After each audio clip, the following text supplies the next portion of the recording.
Hello YouTube, welcome to another watch review video, and once again we have a Casio to look at today from the budget end of the wonderful world of horology, but that is no bad thing in my opinion. So what do we got? This is the Casio A158WA-1, a little bit of an icon, shall we say, a bit of a classic. This one, I think, and a whole 25 Australian dollars. I'm based in Sydney, so that's the price I paid, 25 Australian dollars. Bargain.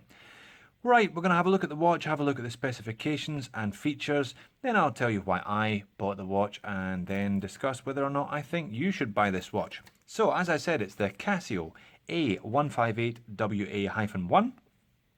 A close cousin, first cousin you might say, of the classic Casio F91W. Now I'll talk a little bit more about that watch later on. This one differs from the F91 because it has a full stainless steel bracelet, stainless steel back, but it should be noted this body, this case here, is not stainless steel. This is plastic with a kind of chrome-esque coating on there. It does keep the watch very light. We'll have a look at the weight in just a second, but it does mean that this plastic can erode with time and peel off. Not all that fantastic. So let's pop it on the scales. 44 grams, really not an awful lot of weight. Lithium battery with a 7-year battery life. It takes one of these max cell. Well, this is particularly a max cell CR2016. This cost me a whole $1.15 on eBay again, so not going to be an expensive watch for you to keep in reasonable shape. I bought this one on eBay, 25 Australian dollars. As I said, I think you can get them these for about 12 or 13 US delivered. This one came with a rather useless Japanese manual, but not really much to note on this one. 3 buttons on the case. It's a 32mm case, 18mm lug width, by the way. 3 buttons. This one here flips between 12 and 24. There we are, 12 and 24 time.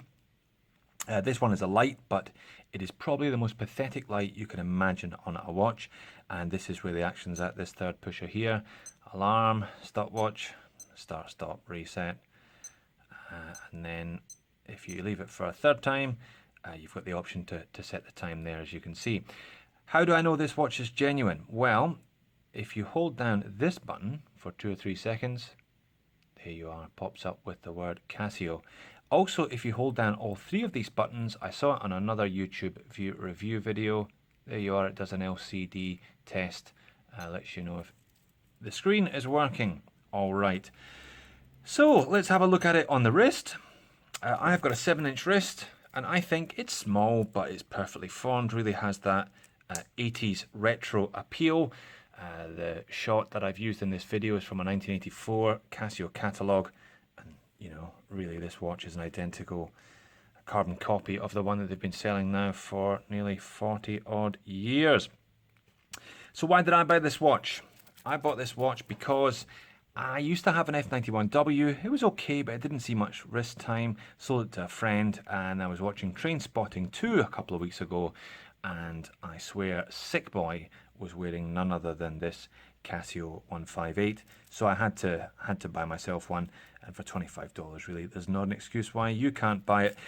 The F91, a bit of a notorious watch, infamous, the only watch surely to be worn by Barack Obama and Osama bin Laden. Bit of a terrorist special, these ones. Not only were they cheap and reliable, but you could also take the back off and use them as the triggers for a bomb. Apparently, a number of Guantanamo Bay detainees appeared with one of these on the wrist, so there's a little bit of notoriety there as well. But I think, you know, you can get away with this one. Been picked up by the hipsters recently, so there's a sort of trendy and, as I said, a kind of 80s throwback retro appeal to it as well. So do I think you should buy one? Absolutely. For 25 Australian dollars, 12 or 13 US dollars, really not much of an excuse not to pick one of these up and add it to your collection.